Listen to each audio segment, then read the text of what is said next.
જય ભીમ સાથી મિત્રો, આજે આ વિડીયોના માધ્યમથી હું તમારી સમક્ષ એક રજૂઆત લઈને આવ્યો છું કે અમારા સિંધરીજ ગામની અંદર છેલ્લા 3 વર્ષથી અમારા ગામના જે બહેનો મહિલા મંડળ એક જય ભીમ બચત મહિલા મંડળ એવી જે એક મંડળ ચલાવી રહ્યા છે અમે લોકો, જેની અંદર મોટા ભાગે માતા બહેનો અને મૂળ મહિલાઓની સંખ્યા વધારે છે, જેની અંદર દર મહિને એક નજીવી 100 રૂપિયાની માસિક બચત કરવામાં આવે છે. અને આ તો બીજી વસ્તુ છે, પણ સૌથી આ મંડળનો ઉદ્દેશ એક જ છે કે આ બહુજન સમાજની અંદર આ જેટલા પણ મહામાનવ થઈ ગયા, આ બહુજન વિચારધારાને જેટલા પણ મહામાનવોએ વેગ આપ્યો તે બધાએ મહામાનવનો સંઘર્ષ અને સંઘર્ષની ગાથા, જેમ કોઈ લેખક હોય તો એ લખીને પોતાનું યોગદાન આ સમાજને આપી શકે છે, કોઈક લેખક હોય તો લખી શકે, કોઈ ગાયક હોય તો કોઈ ગાઈ શકે. તેવી રીતે આ બહુજન કારવાની અંદર અમારા ગામના બહેનો પણ નક્કી કર્યું કે અમારે પણ બાબા સાહેબના કારણે જે હક અને અધિકાર અમે ભોગવી રહ્યા છીએ તેના બદલામાં અમારે પણ બાબા સાહેબને કંઈક આપવું છે. તો એની માટે અમે છેલ્લા 3 વર્ષથી આ સંગઠિત બહેનો ભેગા થઈ અને હું પણ એમની સાથે છું. અને તેમને જે ભજનો ગાય છે તે ઘણા બધા મિત્રોને ઘણી બધી જગ્યાએ અમે જઈએ તો એવું લાગે કે ભીમ ભજનમાં શું હશે. તો આજે મને ઘણા ટાઈમ પછી મને આજે એવો વિચાર આવ્યો કે લાવ એ જે ભીમ ભજન ગાય છે એમાં શું છે એવું, એના વિશે તમને થોડી માહિતી આપું. તો આ ભજનો અમારા ગામના બિપિનભાઈ પરમાર કરીને એક મિત્ર છે, યુવા મિત્ર, જેમને પોતાની સૂઝબૂઝ અને પોતાની બૌદ્ધિક સમજથી આ સંઘર્ષ જે પણ મહાપુરુષનો હતો એ સંઘર્ષને એક ભજનના માધ્યમમાં કલમથી ઉતાર્યો છે. અને જો કે હું એટલું બધું મને તો ગાતા બધા બહેનો બધા ગાય છે, એક મનીષભાઈ કરીને છે તે પણ બહુ સરસ મજાનું બધાએ ભજનો ગાય છે. મારું કામ ગાવાનું નથી, હું બીજા કામમાં હોઉં છું, પણ આજે તમને આ ભજનના જે શબ્દો સમજાવવા માટે ગાવાનો પણ પ્રયત્ન કરીશ ને, કહેવાય ને કવિતા પઠન કરી રહ્યા હોય એવી રીતે ભજનનું પઠન કરી અને ગાવાનો પણ પ્રયત્ન કરીશ અને તમને પછી ભજનની કડીઓ જે શબ્દો છે એને સમજાવવાનો પ્રયત્ન કરીશ. તો ભજનની શરૂઆત કરતાં પહેલાં એક ભજનની પઠન કરી લઉં, જે મારા ટેબલ આગળ મેં લખી રાખ્યું જેથી કરીને હું ભૂલી ના જાઉં એટલા માટે. એટલે એની પહેલી કડી એવી છે કે પહેલાં તમને વાંચીને સંભળાવું, પછી ગાવાનો પ્રયત્ન કરીશ. તો સમાનતાના સુરમાં રે હો જીરે મને ભીમ દેખાય છે, ભીમ દેખાય જો બુદ્ધ દેખાય છે, હે તારા નકશીરા નૂરમાં રે મને ભીમ દેખાય છે. તો આ જે શબ્દો છે, જે બાબા સાહેબે જે સમાનતાની વાત કરી એ સમાનતાના સંઘર્ષની વાત છે. અને સમાન જેવી રીતે પુરુષ અને સ્ત્રી બંનેને સમાન અધિકાર આપ્યા તો સ્ત્રીનો કેટલું મહત્ત્વ આપ્યું એ દર્શાવવાનો પ્રયત્ન કરવામાં આવ્યો છે. અને હું તમને મારા સરળ શબ્દોમાં સમજાવવાની કોશિશ કરું. તો હું એનું ગાવાનો પ્રયત્ન કરું છું. સમાનતાના સૂરમાં રે હો જીરે મને ભીમ દેખાય છે, સમાનતાના સૂરમાં રે હો જીરે મને ભીમ દેખાય છે, ભીમ દેખાય જો બુદ્ધ દેખાય છે, ભીમ દેખાય જો બુદ્ધ દેખાય છે, હે તારા નખશીરા નૂરમાં રે હો જીરે મને ભીમ દેખાય છે, સમાનતાના સૂરમાં રે હો જીરે મને ભીમ દેખાય છે. તો આ પ્રકારે એક અંતરો આ રીતે લખવામાં આવે છે. જોકે મેં પહેલાં જ કીધું ગાવું મારું કામ નથી, પણ તમને સમજાવવા માટે હું મારો પ્રયત્ન 100% આપી રહ્યો છું કે એનો રાગ લય અને શબ્દો કેવી રીતે બંધ બેસાડવામાં આવે છે એની એક રજૂઆત જ કરી છું.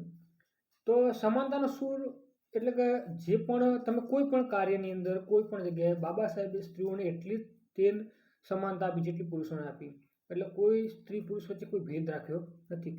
આગળના અંતરાની અંદર બિપિનભાઈ લખ્યું છે, એને પઠન કરું તમારે આગળ, પછી એને ગાવાનો પ્રયત્ન કરીશ કે 4 જુગ ને 10 અવતાર છે, નારીતા નામનો એમાં ક્યાં ઉદ્ધાર છે, તારા જીવન પ્રકાશમાં મને તો બાબા સાહેબ જ દેખાય.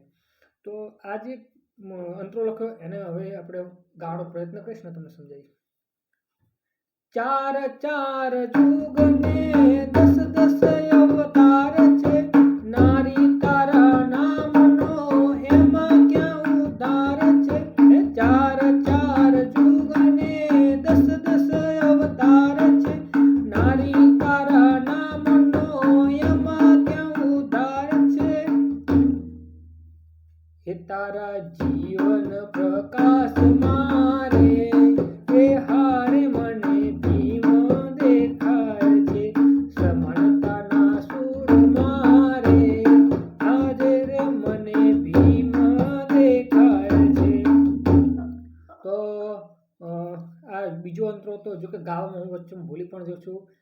તબલા મિત્ર કૃષિભાઈ એ તો બિચારા સરસ વગાડે જ છે, પણ હું ભૂલી જાઉં છું. પણ છતાં મારી ભૂલના અવગણના કરીશ. તમે એને સ્કીપ કરજો અને આગળ જે મારો કહેવાનો મતલબ ને જે સમજાવવા પાછળનો વિડીયોનો હેતુ છે એના પર વધારે ફોકસ રાખજો. તો 4 યુગ ને 10 અવતાર, આ ભારત દેશની અંદર 4 યુગ ગયા, 10 અવતાર આવી નહીં ગયા, પણ નારી તારા નામનો એમાં કઈ ઉદ્ધાર ખરો, એવું આ ભજનની અંદર લખ્યું. એટલે આપણા બહુજન મહાપુરુષે ખાસ કરીને આ ભારત દેશના ઘડવૈયા ડૉક્ટર બાબા સાહેબ આંબેડકરે જે નારી માટે જે ભારતીય સંવિધાનની અંદર હિન્દુ કોડ બિલ થકી જે મહિલાને, આ દેશની મહિલાને જે પોતાના પતિના મિલકતની અંદર અધિકાર, પોતાના પિતાજીના મિલકતની અંદર અધિકાર, શોષણ વિરુદ્ધ અધિકાર, આ બધા અધિકારો જે આપ્યા, તો એમાં બાબા સાહેબે તમારા જીવનનો પ્રકાશ પાડ્યો. બાકી તો 4 યુગ અને 10 અવતાર જ્યાં, પણ નારી તારો ઉદ્ધાર થયો નહીં. એટલે આ એક અંતરોની અંદર આ એક ઊંડાણપૂર્વક લખવામાં આવે છે. એની પછી જે આગળનો અંતરો છે તેનું પહેલાં હું પઠન કરીશ ને પછી તમને સમજાવું. આગળના અંતરાની અંદર લેખક લખે છે કે વ્રત પૂજા ઉપવાસ તારો કાંટાળો તાજ છે, વ્રત પૂજા ઉપવાસ તારો કાંટાળો તાજ છે, નારી હક માટે કોને ઉઠાવ્યો અવાજ છે. તમે જુઓ કે અત્યારની બહેનો, અત્યારે તો ઓછું પણ પહેલાં બહેનો વ્રત કરે, ઉપવાસ કરે, પણ કોઈ મતલબ નહીં, એનાથી કશું ના મળતું. પહેલાં એવું કહેવાય કે તમે સારા વ્રત કરો, ઉપવાસ કરો, પૂજા કરો તો તમને સારો પતિ મળે. પણ અત્યારની બાબા સાહેબે જ્યારે ભણવાનો અધિકાર આપ્યો, દરેક બહેનોને સમાન અધિકાર આપ્યો, તો એ પછી સારું ભણે તો સારો પતિ મળે, બરાબર ને, પોતે સારું ભણીને પોતાના બાળકોને પણ સારું ભણાવી શકે. એટલે નારી તારા હક માટે કોને અવાજ ઉઠાવ્યો. ઇતિહાસનું કોઈ પણ પુસ્તક જોઈ લે, કોઈ પણ પ્રસંગ જોઈ લે, તમને ખબર પડી છે, મારી બેન કે મારી માતા કે દીકરી જે પણ, કે તમારા હકના અધિકાર માટે કોને અવાજ ઉઠાવ્યો છે. એટલે તું અત્યારે જે અભય અવાજથી બોલેશ ને એના માટે પણ બાબા સાહેબનો તે સંઘર્ષ છુપાયેલો છે. એટલે એને પણ ગાવાની કોશિશ કરું કે વ્રત પૂજા ઉપવાસ તારો કાંટાળો તાજ છે, નારી હક માટે કોને ઉઠાવ્યો અવાજ છે. વ્રત પૂજા ઉપવાસ તારો કાંટાળો તાજ છે, નારી હક માટે કોને ઉઠાવ્યો અવાજ છે. હે તારા અભય અવાજ મારે ઓજી રે મને ભીમ દેખાય છે, સમાનતાના સૂર મારે ઓજી રે મને ભીમ દેખાય છે. ભીમ દેખાય જો બુદ્ધ દેખાય છે, ભીમ દેખાય જો બુદ્ધ દેખાય છે. હે તારા નખશિર આ નૂર મારે ઓજી રે મને ભીમ દેખાય છે. તો ફરી એક વાર હું ક્યાંક અંતરોમાં છૂટી જાય છે, પણ મૂળ હેતુ તો આ ભજનને સમજવાનો જ છે. આગળ વધીએ તો આગળ કવિ લખ્યું છે કે અબળાની આડમાં ને મર્યાદાની લાજમાં જીવન તારું જતું આખા ઘરના કામકાજમાં, આ તારા સોળે શણગારવામાં મને તો ભીમ જ દેખાય છે. એટલે અબળા, પહેલાં મહિલાને અબળા ગણવામાં આવતી, કોઈ પણ કામ તો કે અબળા નારી કહે.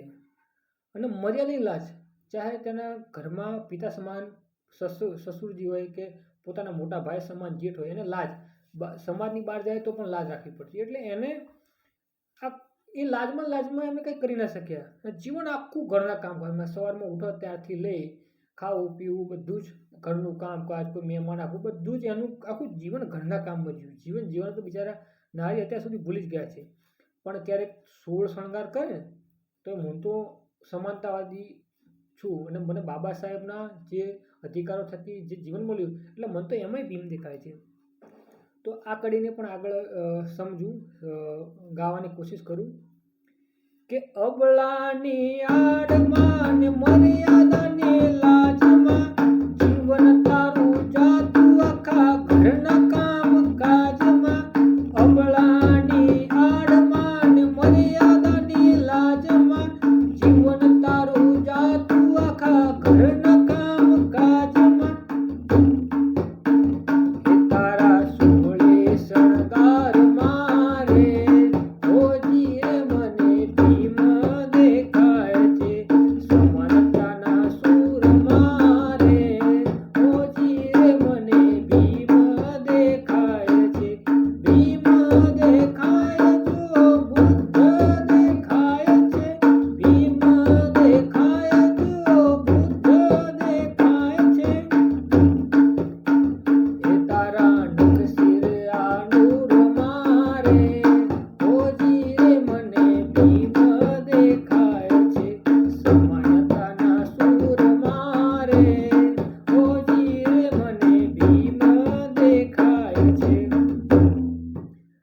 તો આગળ પછી આ ભજનનો એક અંતરો લખવામાં આવે છે. એની અંદર લખ્યું છે કવિએ કે બંધન તોડી બેડિયું ભીમરાવ બોલ્યા, ઉડજો પાયોડા પિંજરા મેં ખોલ્યા. ઉડે આકાશ મારે એ હારે મને ભીમ દેખાય છે. તો સદીઓ જૂના જે બંધનો હતા, જે 1950 સંવિધાન, ભારતીય સંવિધાન અમલમાં આવ્યું એની પહેલાં જે બંધનો હતા, ધાર્મિક બંધનો, સામાજિક બંધનો, આ બધા બંધોને બાબા સાહેબે હકના અધિકાર મહિલાને આપીને તોડી નાખ્યા. અને પછી કીધું કે ઉડજો પાયોડા, મેં પિંજરા ખોલી નાખ્યા. અત્યાર સુધીના જેટલા પણ માનસિક કે શારીરિક જેટલા પણ ગુલામીના પિંજરા હતા એ બધા જ મેં ખોલી નાખ્યા. હવે તમે ઉડો. એ તો જો બાબા સાહેબના સંવિધાનના અમલ પછી નારીને જે ભણવાનો અધિકાર મળ્યો ને ભણવાના અધિકાર થકી તેમને પહેલાં લાજ કાઢવી પડતી. તો એ લાજ અત્યારે હાલ કોઈ બેન દીકરી ભણી ગણીને પોલીસ બને, ડૉક્ટર બને, એન્જિનિયર, વકીલ કોઈ પણ બની શકે. આજે પોલીસ બને, મોટા DISP બને તો શું એમને લાજ કાઢવાની જરૂર પડે? ના પડે. કેમ કે સંવિધાનની તાકાત છે, એ સંવિધાનની દેન છે. તો આવી રીતે બાબા સાહેબ ભણવાનો અધિકાર આપે પછી અત્યારે હાલ કોઈ બેન, કોઈ દીકરી કે કોઈ આપણી માતા સમાન એ પાયલોટની અંદર કદાચ કોઈ પાયલોટ બને, બરાબર, તો એ આકાશમાં ઉડે. એ ઉડવાની સંવિધાનની તાકાત છે, ભારતીય લોકતંત્રની તાકાત છે, બાબા સાહેબની દેન છે. તો આ પ્રકારના ભજનો આની અંદર બીજા ઘણા આગળ બે અંતરા છે પણ વિડીયો લંબાઈ ગયો છે. અને આ પ્રકારના ભજનો અમારા જય ભીમ મહિલા મંડળના બહેનો, મારી માતાઓ બધા ગાય છે. આનાથી પણ ઘણા બધા 25 ભજનો ખુદ હસ્તલેખ જાતે વિચારીને બાબા સાહેબ અને બુદ્ધથી લઈને બાબા સાહેબ સુધીના સંઘર્ષોની ગાથા લખવામાં આવી છે. રાગ જૂના ભજનો છે પણ જે શબ્દો અને જે સંઘર્ષની જે વાત છે ને એ બહુ અદ્ભુત લખવામાં આવી છે. સમયે સમયે હું તમને આવી રીતે અથવા કોઈ બેનને કાં તો કોઈ માતાને આવી રીતે સમજાવવાનો પ્રયત્ન કરીશું, સમય પણ નીકાળીશું. પણ જે મારો કહેવાનો મતલબ એ જ હતો કે ભજનમાં બધા લોકો શું ગાતા હશે? તો પહેલાંના ભજનમાં જે લોકો આધ્યાત્મિક રીતે ઈશ્વરના ભજનો ગાતા એ આખી વાત અલગ છે. પણ અત્યારે અમને જે બાબા સાહેબના થકી અમને જે કંઈ હકના અધિકાર મળ્યા, જે સુખ સુવિધા, ભૌતિક સુવિધાઓ અમે ભોગવી રહ્યા છે, તો એના બદલાની અંદર ઋણ ચૂકવવા માટે અમારા ગામની બહેનો, માતાઓ, 65થી વધારે બહેનો અમારું મંડળ છે. તેની અંદર દર અઠવાડિયાના ગુરુવારે ભજન રાખે. અલગ અલગ બહેનોના ઘરે વારો આવે એ પ્રમાણે ભજન રાખે અને ભજન રાખી અને પછી એની અંદર આ વસ્તુ અમે કરીએ છીએ. એટલે સમાજ જાગૃતિનું એક કામ આ બિરદાવવા માટે હું મારી માતા બહેનોને તમામને વંદન કરું છું. અને અહીંયા આ વિડીયોને હવે આ વિડીયોને મારી વાણીને વિરામ આપીને આ વિડીયો પૂર્ણ કરી જાહેર કરું છું. અને આવનાર સમયની અંદર આગળના ભજનો પણ આ પ્રકારે અને આનાથી વિશેષ સમજાવવાનો પ્રયત્ન કરશું. ત્યાં સુધી તમે અમારા વિડીયોનો ઇંતજાર કરજો. જય ભીમ, જય ભારત, નમો બુદ્ધાય.